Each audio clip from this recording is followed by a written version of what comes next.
We'll call the monthly KVHD Finance meeting to order at 1 o'clock. Are there any changes to the agenda? I didn't see any changes to be made. Okay. Agenda is approved as distributed. And approval of the minutes from last month's meeting, page 3 and 4. Change.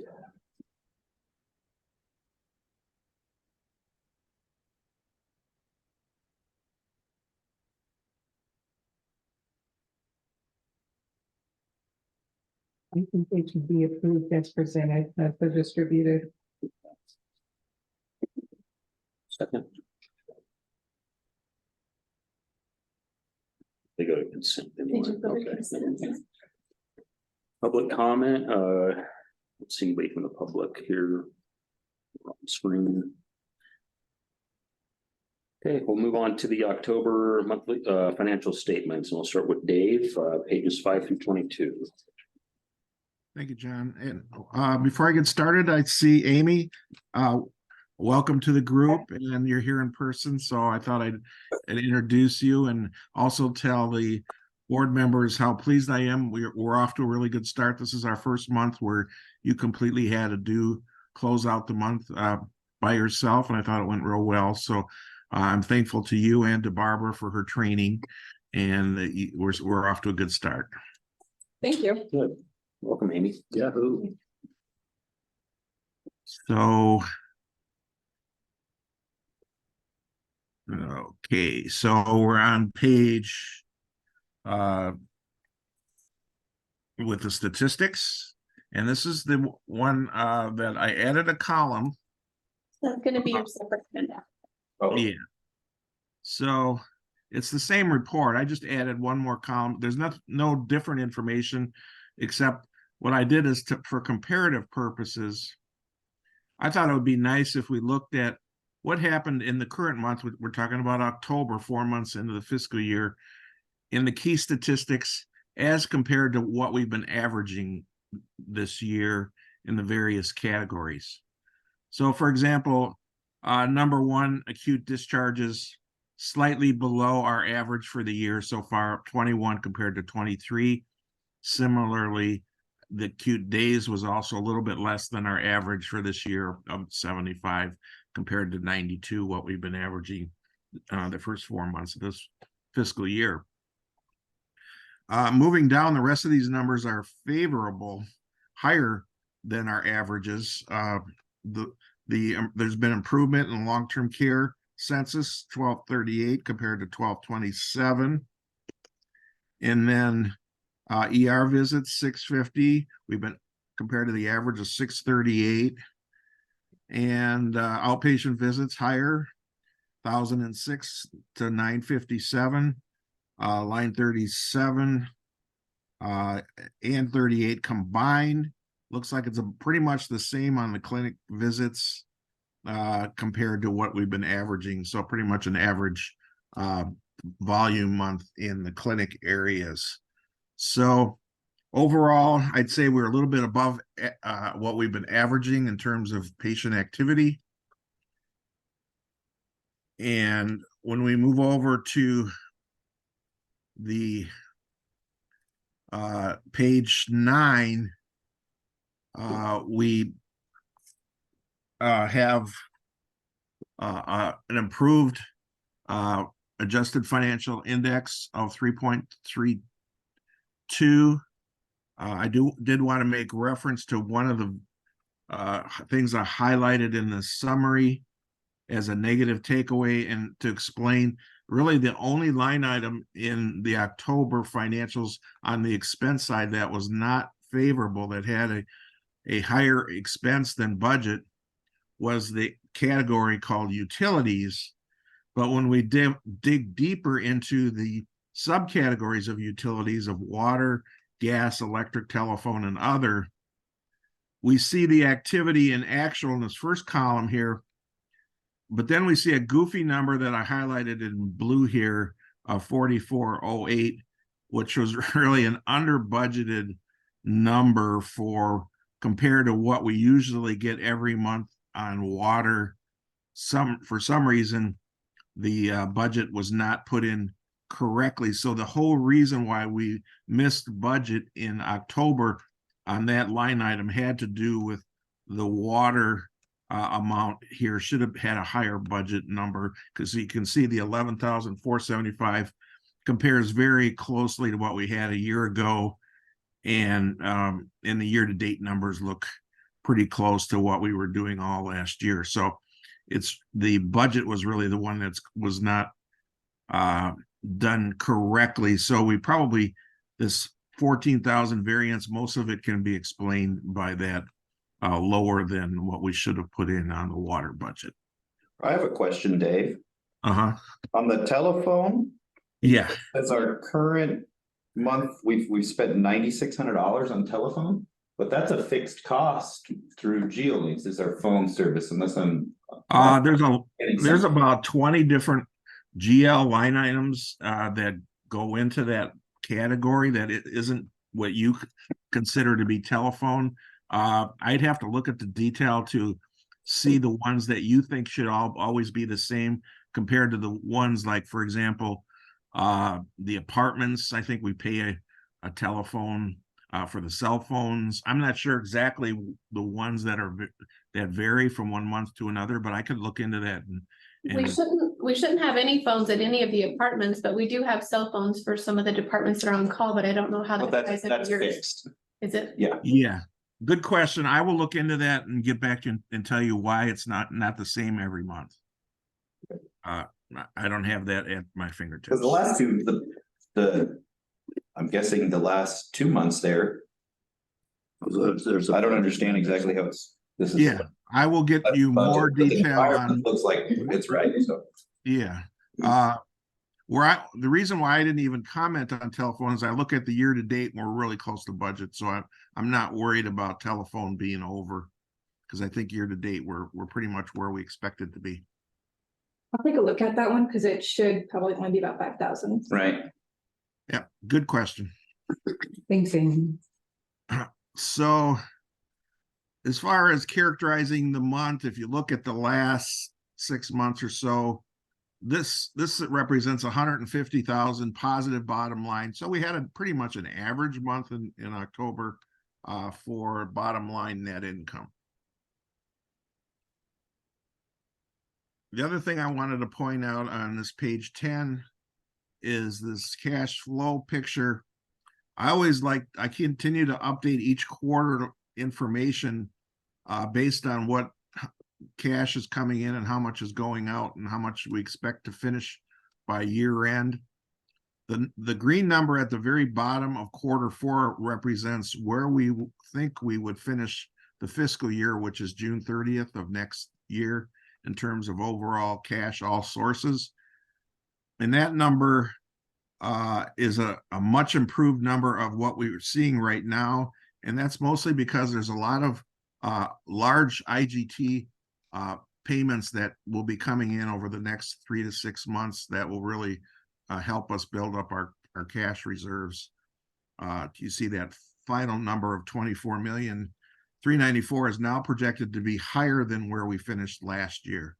And that was a number I put in before Tim brought in a check last week from Kern Health Systems for a prior year IGT that we really didn't have in our model of 1.6 million. So this number is really about 1.6 million higher of our new projections than what I put in for this month end close. So we're in good shape as far as where we see our overall liquidity position going for the rest of this fiscal year.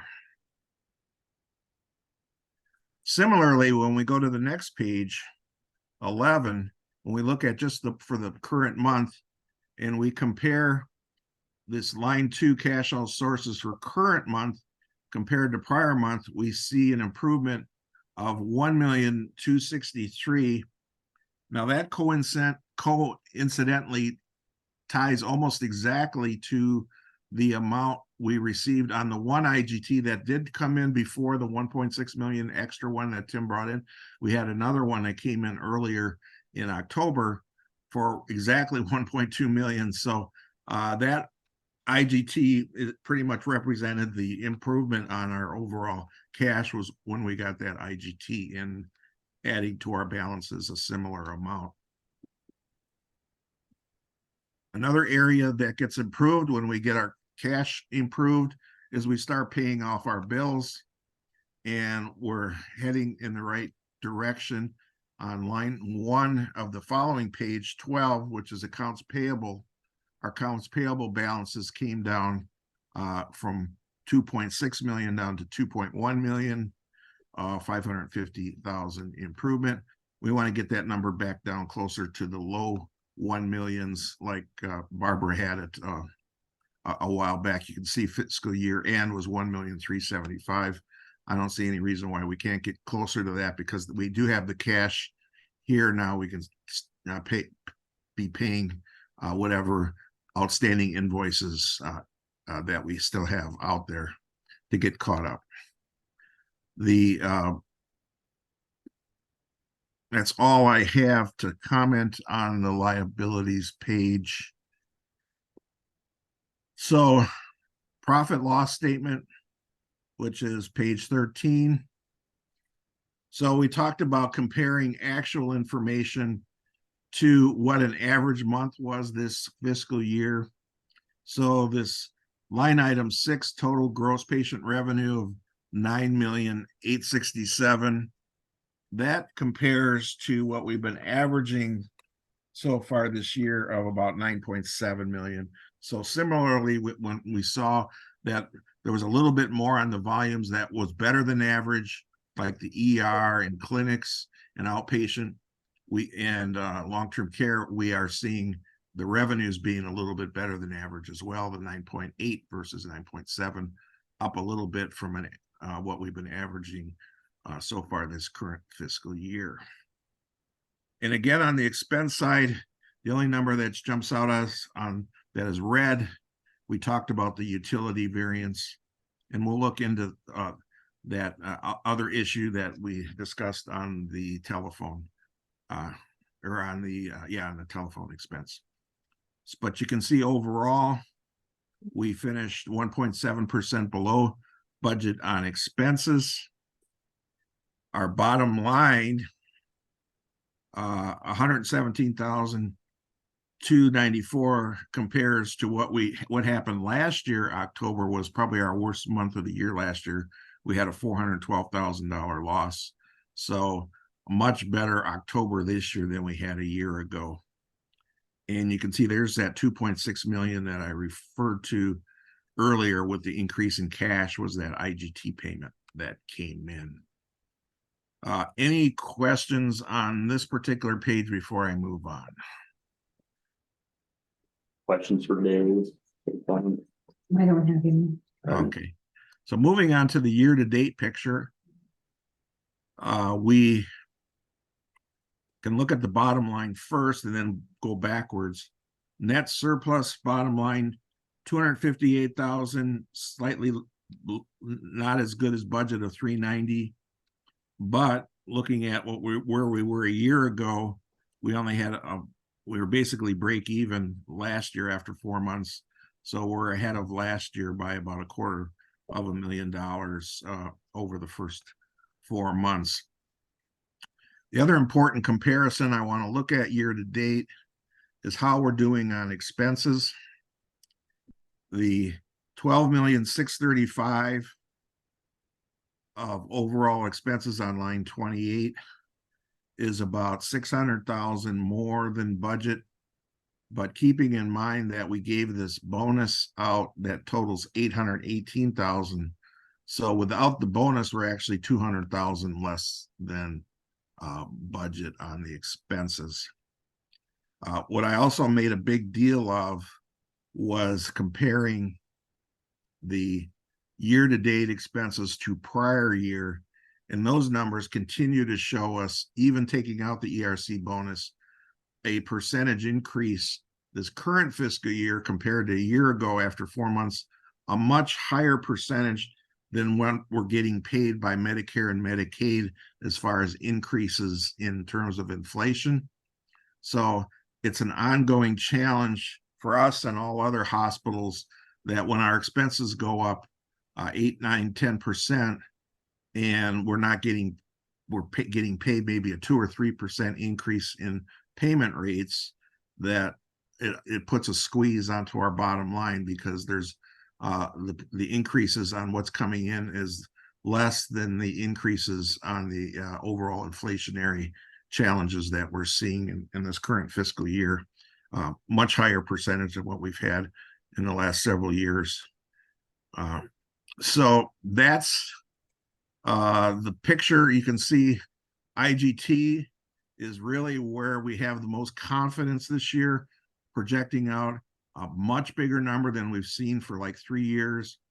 By the time we get to fiscal year end, 18,460,000 is a very good number, and that should really help both on the bottom line and on our overall cash position, as we've had some success negotiating better rates, and also positioning ourselves for higher IGT payments with all the different programs going on in terms of qualifying. For example, Greg has put a lot of work into making sure we stay compliant and meet the metrics to get all of the it's about close to 1.7 million now on our QIP program, which is one of the IGTs. As an example where we're putting a lot of resources and time into some of these programs that are paying off in terms of translating into higher supplemental payments. One last thing I want to comment on is the AR picture continues to hold steady and be better as we keeping that number under 80. It stayed very consistent the last 3 months. 80.78 on line 33. September was 79.30 and 79.37. What I especially like about the AR performance is line 23 of this report, looking at total cash collections from the business office, averaging right at or above 2 million a month each month since the beginning of the fiscal year, is real solid cash collections that we are seeing a much smoother run business office. Still have some room for improvement. We want to get our AR down back in the 60s, which we're going to continue to work on. So that's all I had. It was a pretty nondescript month, not much remarkable good or bad to report on, but I think it's steady as we go in terms of getting through another year that we think we can identify as being a positive financial year. Any questions for Dave? No, thanks, Dave. Thank you. Dave, I did have a couple of questions. Sure. I'm sorry, to back up to page 14 just real quickly. Did you Sure. say that the lines 14 and 15 that were in the ERC bonus, now did you indicate that was separate from the operating expenses, or is that included in the operating? That's included in the operating expenses. It's what makes the operating expenses higher, because You're just doing it separately because it was I just put it out separately because it wasn't in the budget. Yeah. Okay, gotcha. Okay. Second quick question is, how's the product line report still going? Actually, Tim and I spent a lot of time on it about a month ago, and we're still got a few minor bugs to work out that he's wanting to look at. But I'd like to be able to say next month I'd like to have that ready again to go out for you guys to see. And then a third quick question. We've talked a little bit about debt finance, the concerns with minimum wage increases, and there really hasn't been any Yeah, discussion. Advocacy, well, I'm not saying advocacy, I know that what's the hospital association? The hospital association. Yeah, I'm having. California. I know that they've been advocating to try to raise the reimbursement rates. Do you have any input on that as far as like into the next fiscal year, how it might impact us from a revenue and expense standpoint, or just kind of looking ahead? I'm just kind of curious. You have any Yeah, thoughts? no, it's a good question. They are having a lot of discussions at the California Association level because they know hospitals are going to be hurting. If we're not already, it's going to be even worse by the time we have to implement that minimum wage increase, which is next June. The only thing they can tell us that's encouraging is there is an approved large amount of funds, MCO funds, over $1 billion. That's new money earmarked for hospitals. My question on it that hasn't been resolved to my satisfaction is there going to be enough there for us rural hospitals, or are they going to give it all to the big guys? Mhm. You know, Is this federal or is this California? this is California. California went out of their way to earmark this MCO money. Is like I think it's 1.4 billion for additional Medi-Cal reimbursement. Now they're talking about solving a lot of problems with that money. For example, we all know there's major issues going on with mental health, not enough money for mental health issues, and you know how many of that $1 billion is going to go to that. You know, if it gets split up in too many different pockets, my concern is it might not even come close to the 5 to 10% is really what they have to increase us by compared to what our inflationary challenges are, including the minimum wage mandates, which is an unfunded mandate. Mhm. So is that 1.5 million going to equate to a 5 to 10% increase in Medi-Cal payments? That's the question that I haven't heard answered because they're still working out the details. Yeah, especially since it hasn't ever been raised, as far as I know, that what cost plus 1% or whatever it is. Exactly. It usually doesn't come up anywhere near what I'm talking about, but it's been such an extreme year in many industries, including hospitals, as it relates to inflation. Right. That you know they're gonna have to do something pretty dramatic. Yeah, it would just be nice to see all the hospitals in California just get together and tell the legislature, like, if you're going to put this burden on us, then you guys got to do something to help us from a.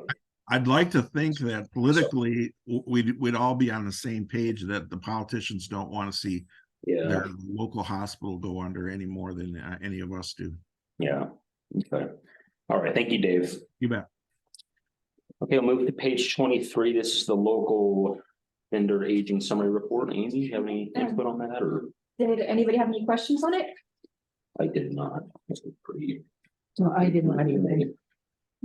The only thing I wanted to show is because it looks weird when you have a credit on an account for Builder's Mart. That's just because an invoice was entered for the total balance when it should just been the current balance. So. Okay. Cool. We have no old business. New business is the contract reviews. That's on page 24.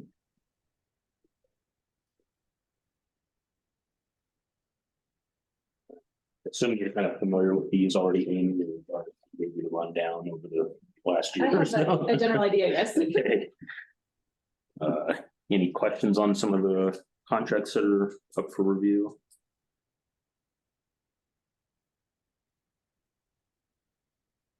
I don't have any. Yeah, I don't have any either. But we'll send those to board consent for approval. Okay, thank you, Amy. That would stop your first in-person meeting. You're so organized. What do you want us to ask? Yeah. We'll ask you exactly what you want us to, so you can tell us. Thank you Okay, for that, though. yeah, thank you, Amy, appreciate it. Item number 2 is a CER request. Carrie, what do you want? Man, it's only, I appreciate the board for hearing my request. It's only 4 digits. Go ahead, Carrie. We have talked about this in compliance before about some vulnerabilities on some devices. This particular device, we had attempted to obtain support for to get the vulnerabilities that are on it patched. There is no more support. It's not supported, forces us to buy a new device. This is the new device that will fix all our problems. All of them? Did he really fix all our problems? All our problems as this relates. He's learning. No, this is it. This is the golden ticket for everything. right? Well, you know how your parents resolve problems, you just get a beer or two, I mean. Well, if you guys say yes, we can all celebrate. Anyway, so that's what it is, that we need to buy these new devices. Got a couple quotes. This is the cheapest one. There will be another cost. It'll be about $800. It's not on this. Just to be transparent for support for these devices, but they are unable to quote me until I have the devices in hand to provide serial numbers and so on. So that's what it is. Any questions? In your recommending the Insight? Yeah, it's The the cheaper one. exact same product. Okay. No difference. You have any questions, Catherine? No. Okay. It's just that they don't do the support. You have to buy support directly from HP to get Okay. support from HP. Then you know the serial numbers of Okay. device you are going to get support for, but they can't provide serial numbers until they have it. All right, thank you. I'm sure they could, but they wouldn't.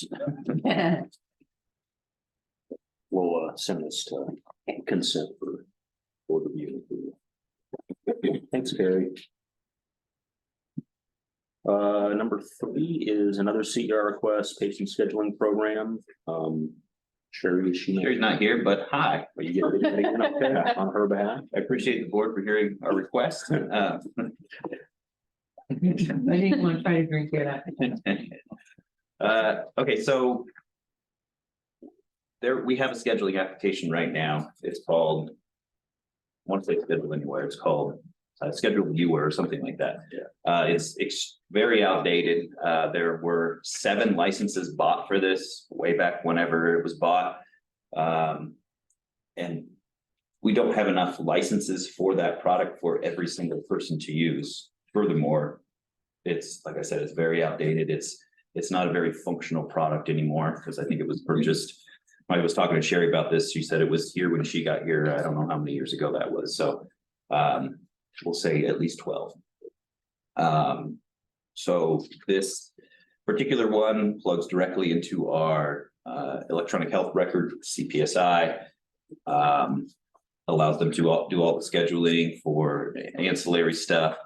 For radiology, radiology would use this, as well as Sherry's outpatient schedule stuff that she does currently. It kind of future proofs us a little bit too.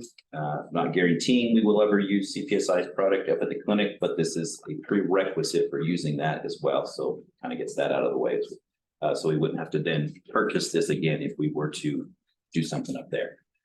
So yeah, that's the need. They don't have enough licenses to use the current one. So this is going to be fixing that.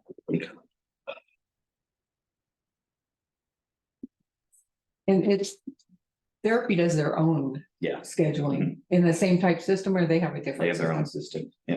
Okay.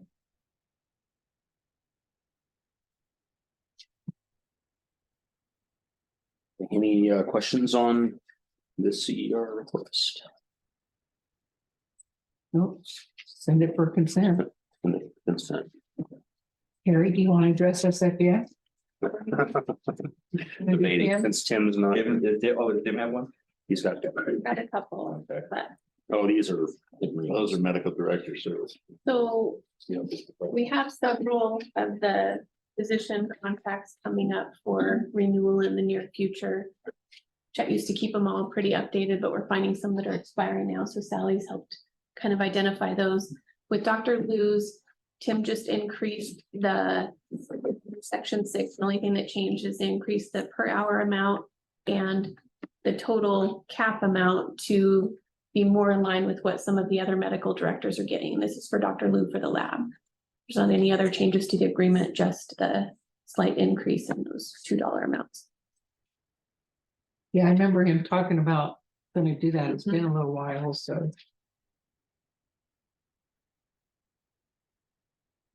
I can't imagine Dr. Lou ever approaches that max amount either. He really doesn't. He's pretty, we almost Yeah. have to force him into charging us for the time sometimes. I know he's very sweet. Is he married? Yes. She's not very needy then. That's pretty good. Take some lessons. Hmm. We okay to send that to consent? Yes. Okay. And the last one is Dr. So Dr. Gaines wasn't one that was expiring, but with the recent approval of the other ER physicians, this was bringing Dr. Game in line with the others because he was paid generally significantly lower than the others. So it was just to bring him in line with the current rate. So the items that changed are just in that compensation section. Dr. Game also had an older agreement that gave him a scheduling ease stipend. If he picked up X number of shifts in a month, he could get paid extra. It was when we were having some staffing issues in the emergency department, but it's been taken out of all the contracts and now it's out of his as well. Okay. I'm okay with sending that to the consent as well. I am too. Okay.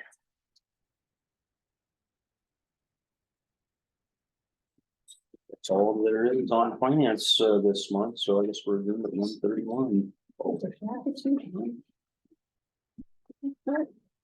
We High five. kept it short and sweet. Yeah. Thank you. All right. You Are get we paid adjourned? in the meeting. We're adjourned. Adjourned. You get paid more.